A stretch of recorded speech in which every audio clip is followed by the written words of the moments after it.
வாய் புண்ணையும் குடல் புண்ணையும் சரி பண்ணக்கூடிய ஒரு ரெசிபி தாங்க நம்ம இன்றைக்கி பார்க்க போகிறோம். இது வந்து முருங்கைக்கீரை, அவுத்திக்கீரை, மணத்தக்காளி கீரையிலையும் செஞ்சுக்கலாம். அதாங்க கழனி தண்ணி சாம்பார்.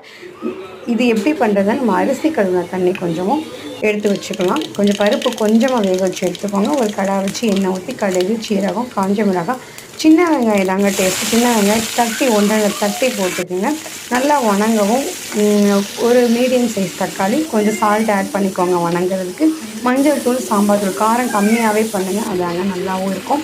அதுக்கப்புறம் அரிசி கழுவின தண்ணி எடுத்து நம்ம ஊற்றிக்கிறோம். நல்லா கொதிக்கவே ஒரு கைப்பிடி அளவுக்கு கீரையை போட்டு அது பாதி வெந்தால் போதும். நம்ம பருப்பு எடுத்து வச்சுருக்கோம்ல, அதையும் எடுத்து ஊற்றிட்டு கொஞ்சம் 5 நிமிஷத்துக்கு அப்புறம் ஸ்டவ் ஆஃப் பண்ணிடுங்க. இது வந்து சூப் மாதிரியும் குடிச்சிக்கலாம், சாதத்துக்கும் ஊற்றிக்கலாங்க. இந்த ரெசிபி பிடிச்சிருந்தா செஞ்சு பாருங்கள், குழந்தைங்களுக்கு கொடுங்க, சூப்பாக கொடுங்க. நான் வந்து இதுக்கு வந்து கோவக்காய் தாங்க நான் சைட் டிஷ் பண்ணியிருக்கேன். இது வந்து ஃப்ரை தான் மேக்ஸிமம் நல்லாயிருக்கும்.